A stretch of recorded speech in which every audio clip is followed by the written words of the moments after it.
Hello and welcome to the Darren Green Show, your one-stop shop for celebrity gossip, news and music, pop culture, and the latest gab on social media. Be sure that if you are watching this on YouTube to leave your thoughts in the comments, leave a like, and if you're not subscribed to the channel, girl, what are we doing? Subscribe to that damn channel, okay? For the audio listeners, hey, how y'all doing?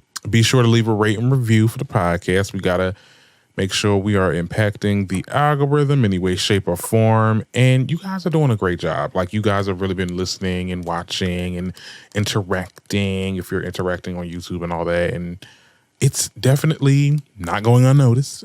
Yeah. Shout out to y'all. And it is Monday, so shout out to the We Are You Radio listeners. Hey, how are y'all doing? Hope y'all Mondays is well. I hope I make it even better. We do have a lot to get into far as topics. It's not much to say of my week report.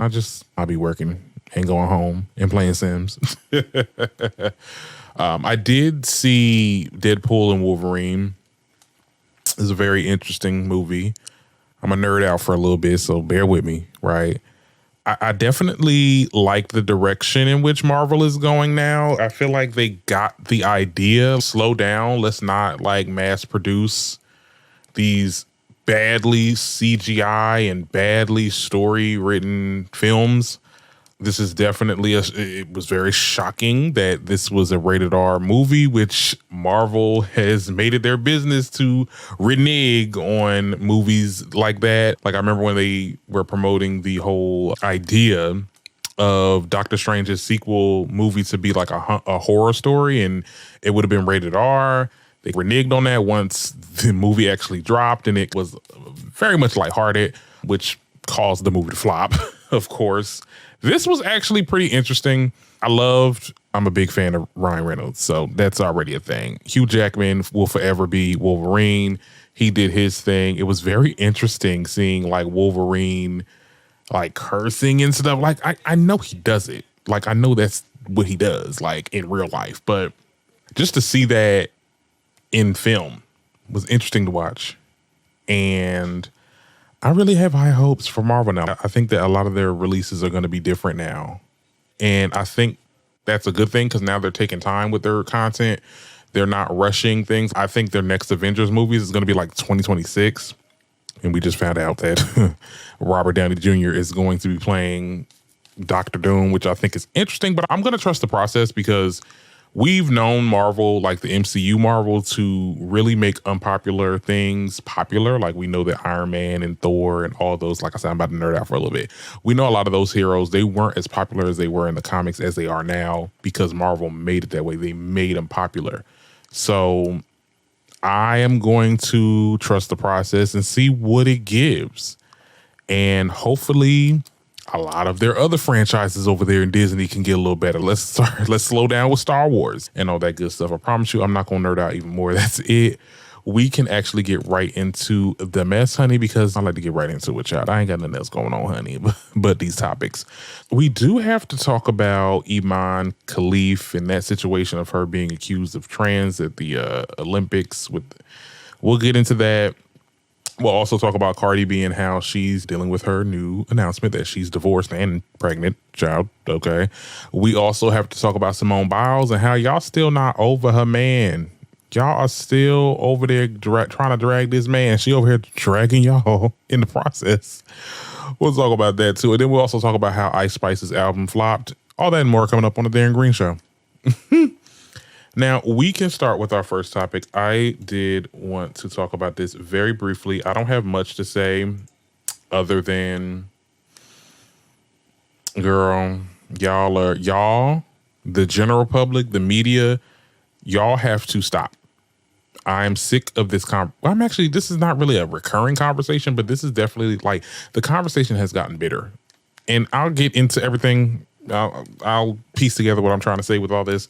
But apparently the Italian boxer Angelina Carini broke down in tears after she abandoned her match against the Algerian boxer Imane Khalif, okay, after 46 seconds during the ring. This is at the Paris Olympics, right?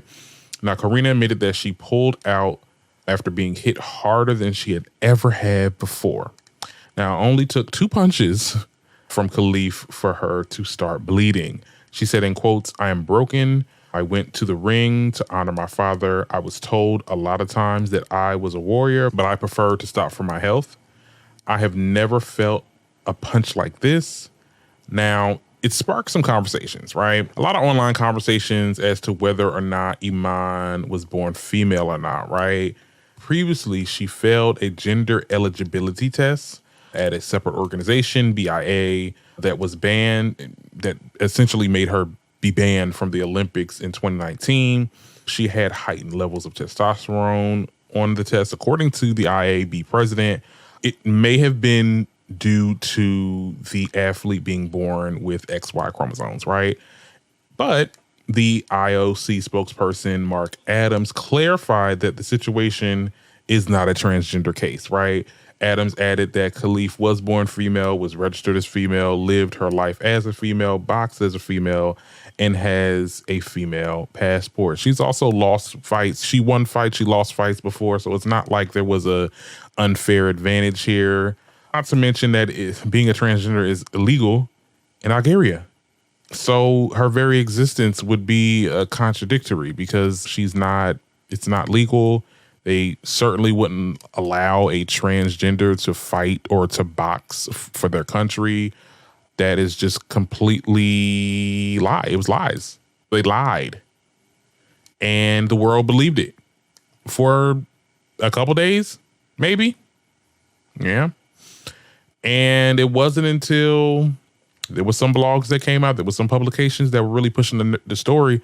And shout out to the Neighborhood Talk, because I think that was the only blog that I saw that actually retracted or tried to make an attempt to really retract the story of her potentially being trans and this being an unfair advantage or whatever it is that a lot of the other publications were saying. There was a lot of people, there were some public figures that retract their statements. The damage is already done, child, because the general public is just going to believe with anything that the media says, honestly.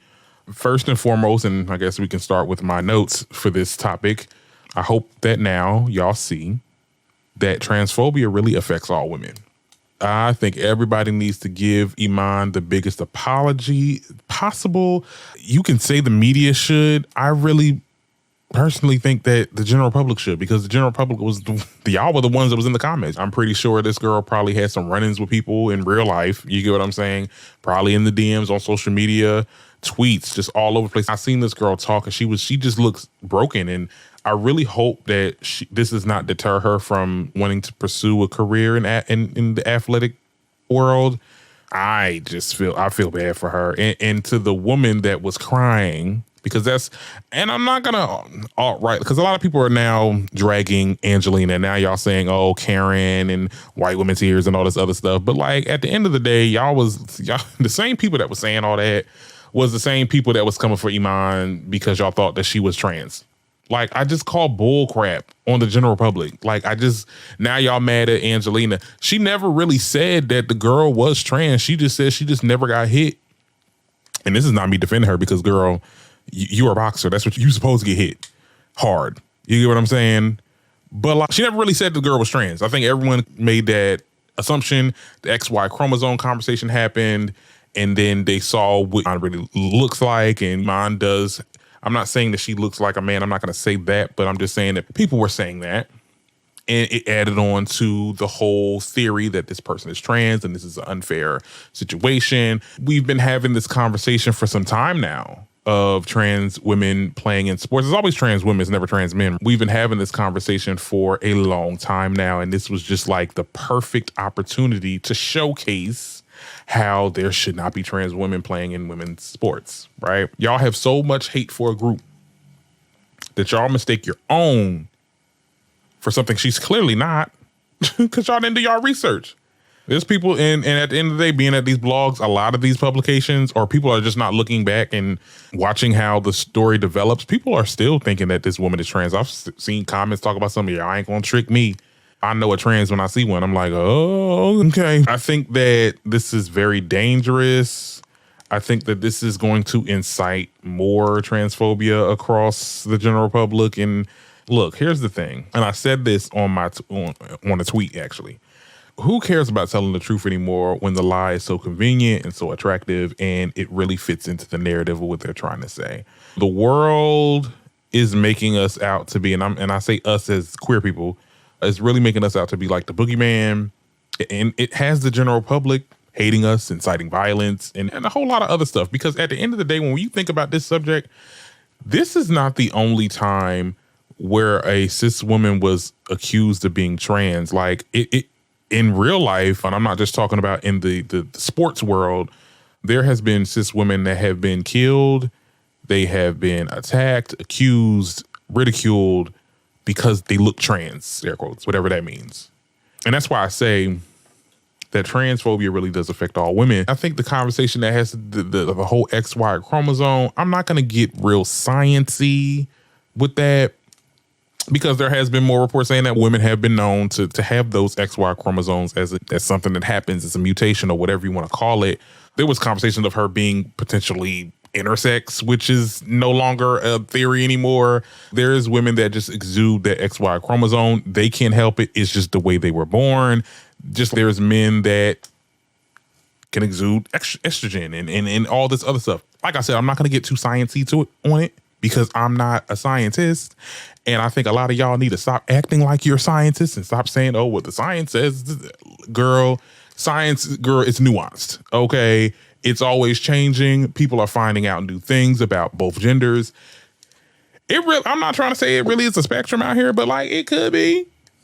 And y'all need to just understand that y'all cannot jump the gun with certain things like this. This girl I hope this woman is not scarred for life. And mind you, another thing, y'all so fixated on this situation when there's an actual child predator that's playing in these games.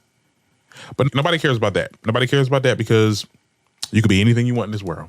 You could be anything you want. You could be an abuser, predator, okay? Anything. You just better not be queer and you better not be trans. That's the world. Look, that's the world we live in, and it just is what it is. You guys will tell me what y'all think in the comments. I don't want to talk about this too much. Anyway, let's move on. I do want to talk about Spotify for a little bit because they got a lot of heat this week. Yeah. They started a little bit of a stan war, and this kind of is going to bleed into my other topic that I got too. But anyway, earlier this week, Spotify revealed that their gold standard exhibition, which featured some of the ladies that are killing hip hop. Okay, we're talking from Glorilla to Doja Cat, JT, Cardi B, Lotto, I think Ice Spice. I want to say Ice Spice. Yep. And some others that I'm probably missing. It basically was a showcase of the rappers of today, the female rappers of today. And I believe it was the gold standard edition, or just the, what did they say in the caption? It's like the female rap era, or the golden age of female rap.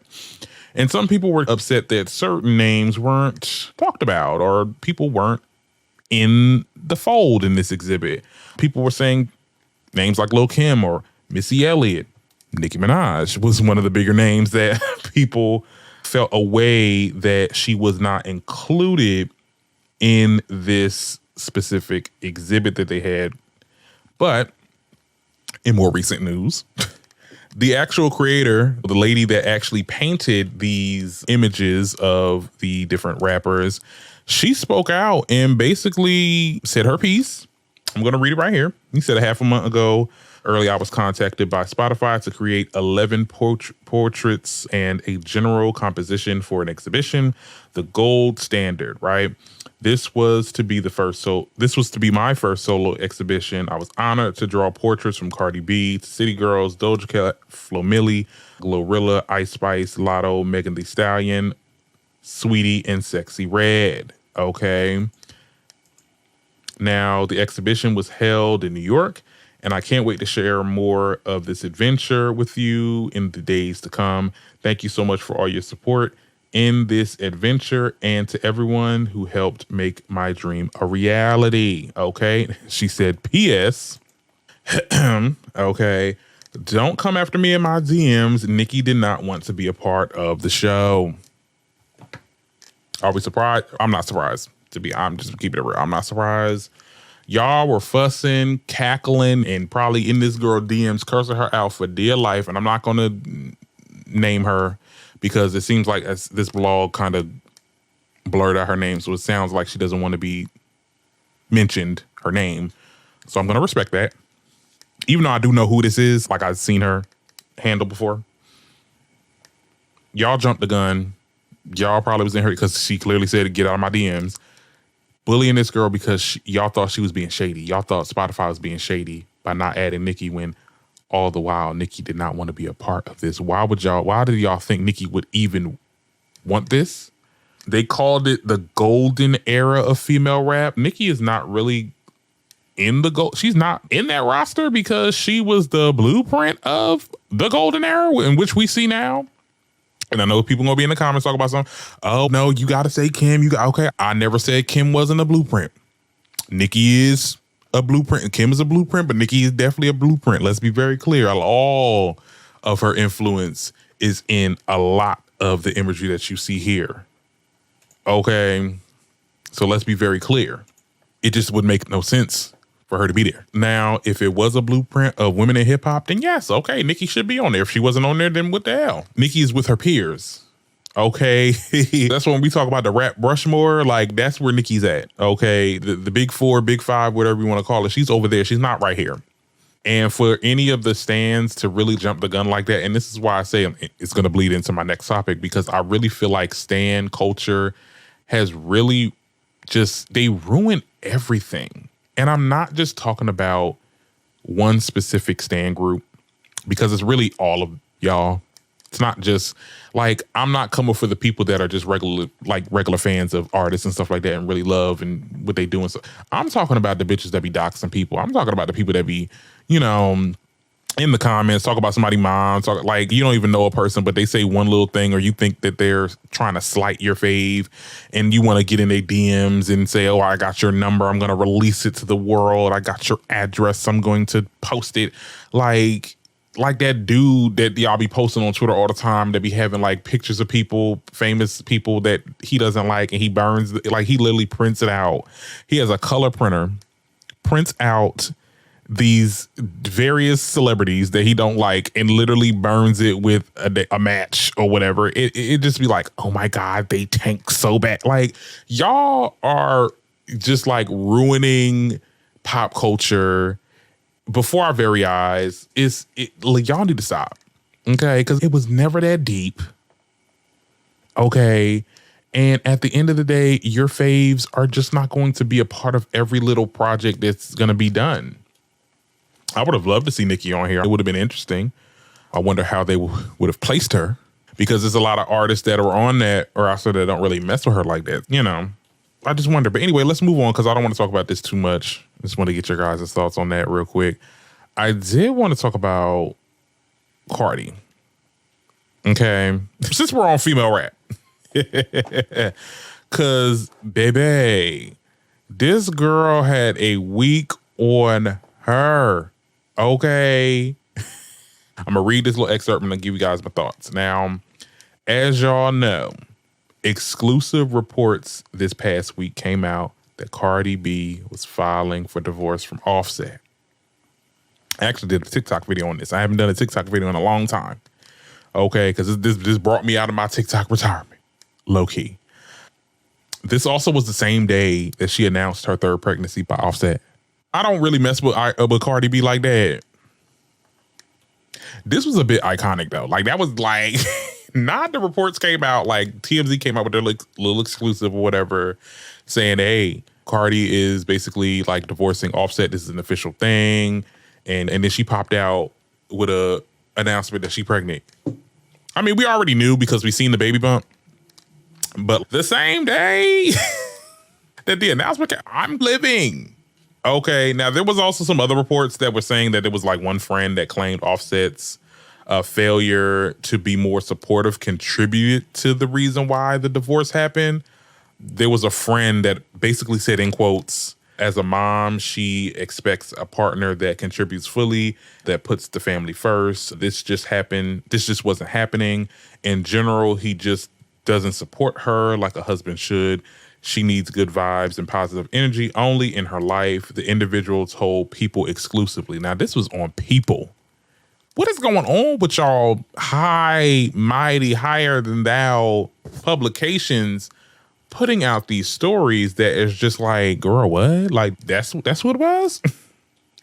Now, they didn't elaborate on whether this lack of support was related to her career, but they maintained that the marriage was over for good.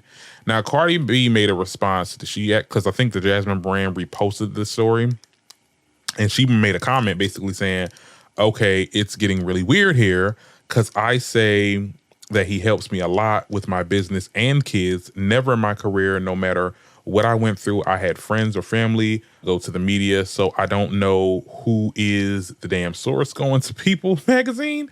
Even with my filing, I'm not asking for child support. My claims is for him to only pay for the bills he already pays on the kids in the new one that's coming. Okay, that's what she said in response. So she out because there was also some reports that said that she went, which I thought that was crazy because it's clear that Cardi is the breadwinner here.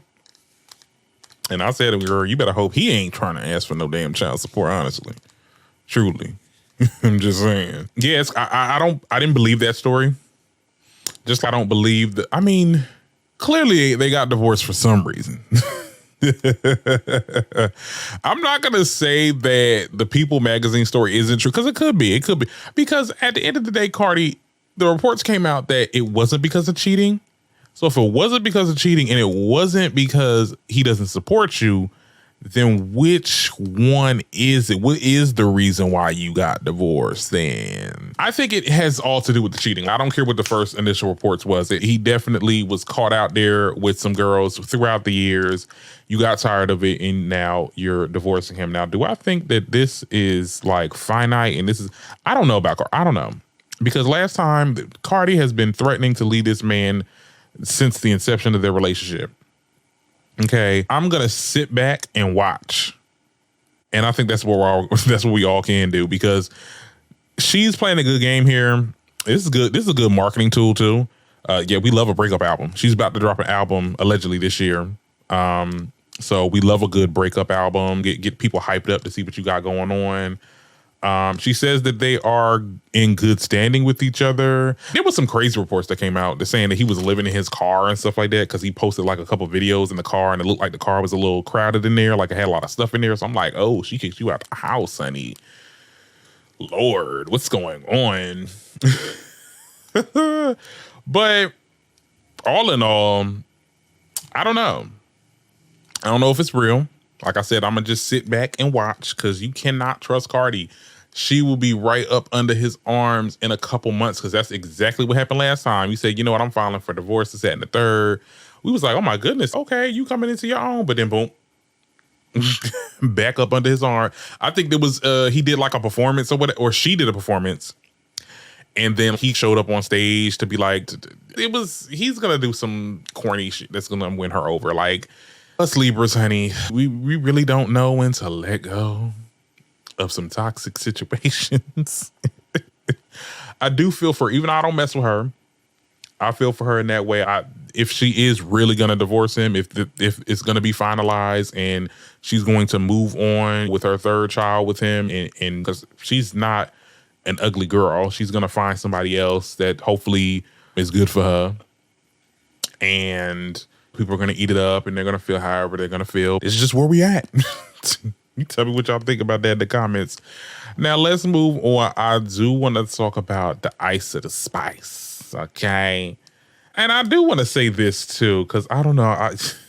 As I'm on We Are You Radio, I don't know. I was told, and I ain't trying to start no drama none, but I was definitely told that I was going a little bit too far or a little bit too in on Ice Spice. Now, y'all will let me know in the comments if I went a little bit too far in on Ice Spice, because I don't think I did. I think I was being objective. Okay, I think I was definitely just saying what I was feeling. Maybe it was what I was feeling was a little bit too harsh, but I have a change of heart. I'm going to subvert everyone's expectations with this take because it looks like Data Chart came out with a Swiftie prediction of Ice Spice's Y2K album sales. Okay, and it's not really looking so good. Okay, she's projected to go number 40 on the Hot 200 Billboard charts with 200,000 units sold. Now, fans across social media, internet, whatever you want to call it, they're already clowning her. Okay, we got commentators dragging her. Did y'all see Zachary Campbell's YouTube video on her? Oh my goodness. So what went wrong with the album? Look, let me just say this, right? I'm not going to, like I've done with previous episodes, talking about different artists when the numbers come in.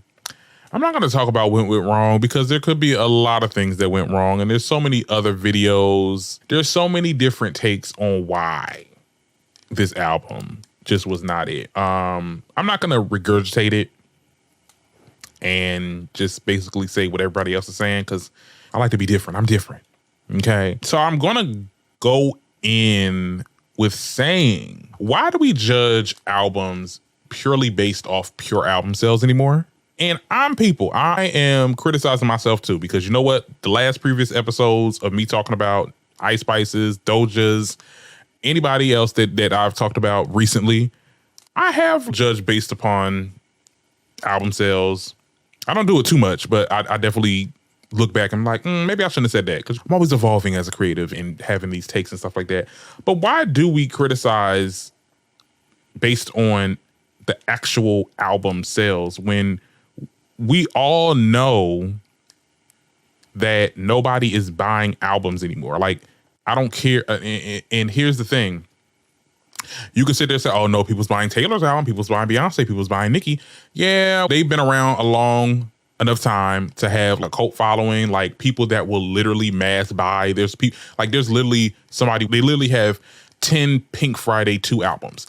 I will never be that person. You get what I'm saying? I buy one album. I buy albums for the novelty. I don't even open them no more. Like I used to really open them out the package and play it because I don't have a CD player. Like I don't have a boombox anymore. Like it's all streaming. Everybody's streaming.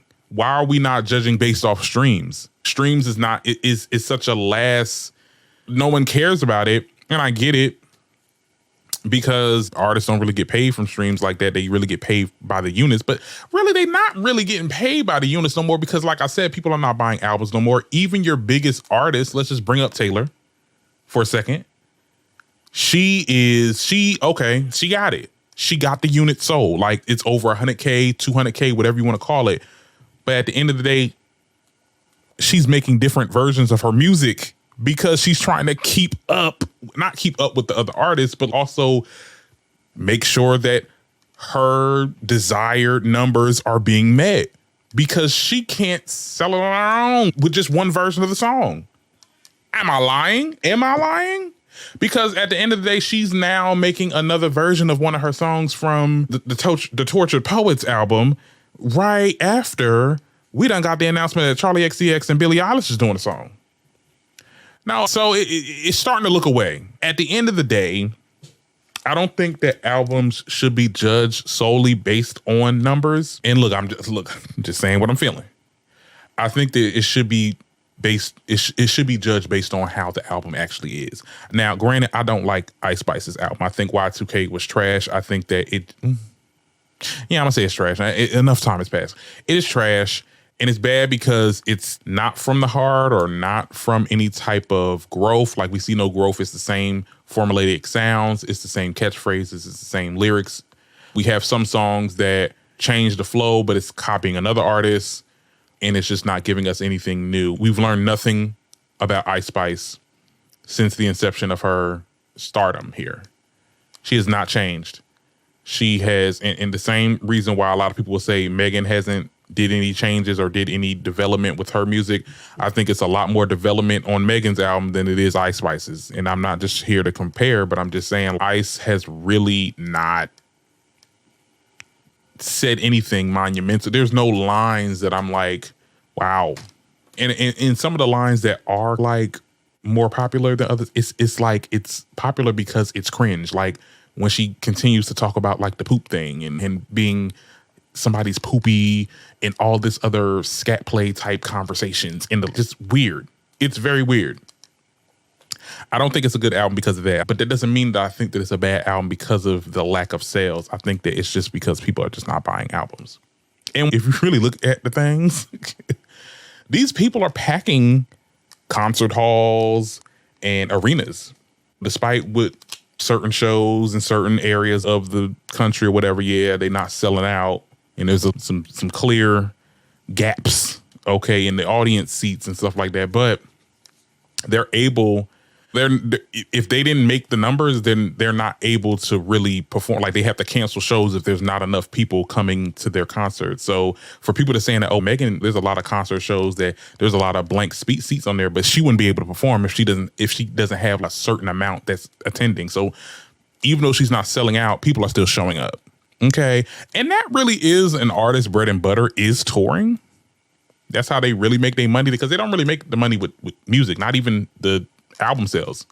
They do make their money from tours because they get a lot more. It's the tickets are a lot more money. I say all of that to say, I don't think that we should be judging based off of album sales. We need to, but there is some exceptions, of course. Yes, Ice Spice's album is bad, but just because it's 20K units sold, just because Megan has 60, just because I think Doja was like 70 something, but it didn't match her recent albums, it does not make it a bad album. That's why I said, I didn't say it, somebody else said it. I think it was the only thing I'll take from DJ Academics was when he said, it was before Ice Spice came out with the announcement that she was doing an album.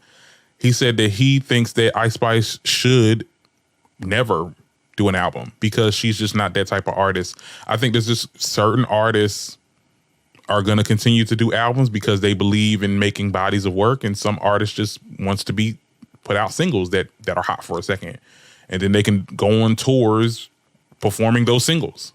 It's just something to think about. Like, the future of music is really changing, and it's not like there's people, like I said in previous episodes, they don't believe in bridges anymore, and they believe in just having 2 or sometimes 1 minute songs.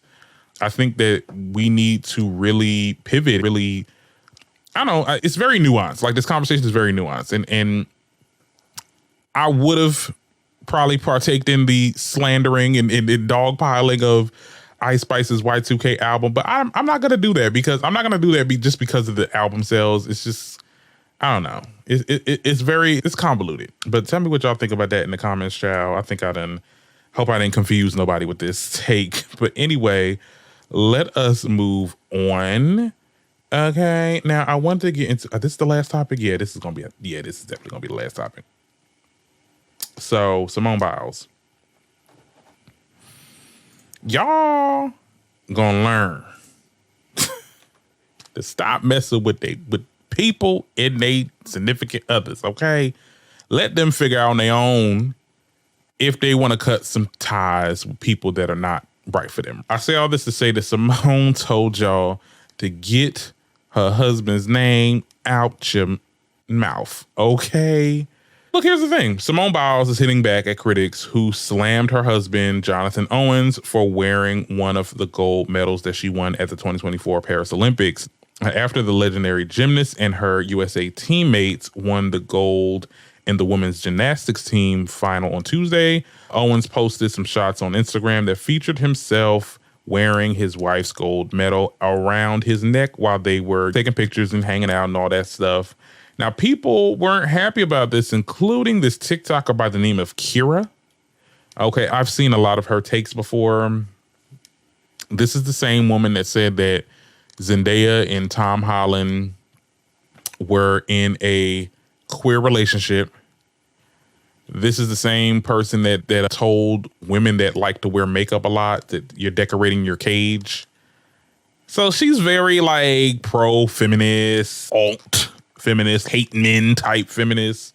So this girl, Kira, she expressed her disdain for her husband wearing her medals. And she basically said repeatedly, get her medal off your neck and you're Mr. Simone Biles and all this other stuff. Simone had time today. Okay, she responded by saying to her video, to that TikToker's video, crazy thing is I put my medal on every single one of my family members and took pictures. So don't ever make assumptions like you're so effing miserable. Leave us alone. Girl. Anyway, y'all took this beef with this husband too far. Y'all took it too far. At the end of the day, okay, y'all are mad because of an interview that he did a couple Now I think it's a year ago, right? Because I actually had to look at my old, because I talked about this on the show last year. And what I said before is going to connect to what I'm saying here. It was never that deep. He got in the interview and basically said that he was the prize. He didn't know who Simone Biles was. They met on some type of dating app. And he basically said that he was the prize and y'all was upset about that. Y'all did not get over it. Now, granted, what he said was a bit arrogant. But for y'all to sit there and think that they didn't have a conversation afterwards about this, like they didn't have no dang argument about this, like, excuse me, don't ever say that shit again. It's crazy. Y'all don't know what they be having conversations about. But even if they didn't have a conversation about this, it's none of our business, right? What she allows is what she allows. I'm not going to also say that the people that were outraged about him wearing the medals, I'm not going to say this is the act of like single women and like y'all are just mad because you're single, because I hate that conversation, because it's not just single women or single people in general that were outraged by it. Like I've spoke to people. I think I literally had somebody on my show talk about how they not too fond of Simone Biles' husband and they're in whole marriages themselves. It's people have an opinion. Now, granted, do I think that people are a little bit too evasive and we are really doing too much with this parasocial relationship? Of course. This is definitely the byproduct of parasocial relationships, because at the end of the day, what she chooses to do with her man, look, she want to be, that's what she want. That's what she want. Okay, we can't keep, y'all can't keep trying to defend this girl, and this girl, it's calling yourself defending the girl, saying that this man need to be respectful and take off her medal, and now she cursing you out because you girl, y'all got to stop this. It does I'm not gonna say that the people like Kira and all them are miserable, because I know exactly what Kira was doing. Kira's a TikToker, okay, with thousands of eyes on her. This video is probably, this whole situation is probably the best thing that ever happened to her, because first of all, you got the numbers that you got for the initial video, and then the person that you were talking about, or the person's husband, commented. So you made another video. So I'm pretty sure she made a couple $1,000 off them 2 videos. This was good for her. As for the people in the comments, girl, okay, like I y'all are really doing this shit for free. I could never. Just like I said in my previous video, y'all would never catch me. She would never get the chance to sit there and call me miserable, okay? And I don't know. I think that there could be some truthness to, okay, it's just probably women that just hate men. I seen this one video of somebody saying that I think it's just because people are projecting their own insecurities and their situations that they had with men. I think that, like I said, at base, what the Owens guy said was arrogant, but it's just not like it. I think we are going a little bit too far. I understand when people was saying all that they were saying about Keke Palmer's baby father and how he was abusive, in which we have proof of the abuse. And she even said it herself. But I think that we take it a little bit too far. Like my chemistry teacher always said, child, too much of anything is bad for you, okay? We get it. Y'all ain't like what the man said. But I feel like it's overkill. Every time that she posts this person, somebody that's near and dear to her heart. And it's funny when she comments back and the conversation is now, it went from, oh my God, Simone, you got to love yourself, this, that, and the third. He's not the one for you. He's not the one for you. Break up with him. And then she curses your asses out. And now we're having conversations like, oh, I think she's too old to be a gymnast at the Olympics now. She needs to give other people a chance, or she can't take constructive criticism, or, oh, her hair is nappy, or when she leaves, like I said in the old video, when he leaves you for a white woman, or when he beat on you, this, that, and the third, don't come crying to us. Calling her a pick-me. The whole pick-me conversation came up again. And me personally, there is 2 types, right? There's 2 types of pygmies. Okay, there's the ones that will put down other women or people to be accepted in whatever group or from whatever man that they want desired for. We're talking about the Pearls, the streamer called Pearl, or Candace Owens and stuff like that. Those are the pygmies that I don't really like, because they put down other people so that they can look better. Then there's the pygmy, air quotes, that are love my significant other down, flaws and all. Those are going to be your Beyoncés and Simone Biles, if you want to call it that, where they just love their man down, and despite any red flags or toxic traits and all that. I don't mind those. To be honest, I don't. Because look, what's wrong with loving your man? What's wrong with loving your man a little bit unhealthily? Okay, Shout out to her, okay? Because I feel like if that's the case, look, then I'm a pick me. Because let me tell you something. Anybody that chooses me and wants to be with me and this, that, and the third, and they treat me right, because we don't know what's going on in their house. He could be treating her so right. He probably was trolling on that interview and y'all didn't even know. Y'all got caught in y'all own mess. Because somebody probably said that about y'all when y'all was in y'all relationship. I don't know, maybe it is a little bit of a projection. But if that's the case, and that's what's considered a pick me, then girl, I'm a pick me too. Girl, it's a pick Misha. Okay. Now, I hope after this situation, y'all really let this man let it go. It's not that deep. They are living their lives. This girl is a decorated gymnast that won a gold medal. Shout out to that. Okay. You just tone him out. If y'all look, and if this really is coming from a genuine space and y'all really do care for Simone Biles, just anytime she posts him, just act like he not even there. Act like he not even, okay, you know, she's taking a picture with this stranger. Just move on. People are so hell-bent on telling people what to do with their lives and not living their own goddamn life. Worried about what's going on in their lives and what they got going on. They worrying about the other side. Now, I get some of the creators. I get some people that do this for a living. Because I wouldn't be doing this if I wasn't getting paid for it, if I wasn't getting some type of compensation. I don't do this on the fly. You get what I'm saying? But there's a lot of people on social media that do, and I'm just like, girl, you better than me. Because I'm going to get some type of dime off this. So look, I don't want to go in circles. That is it. That's all I have for today. I hope you enjoyed this episode. And there will be many more just like it, okay? See y'all next time, okay?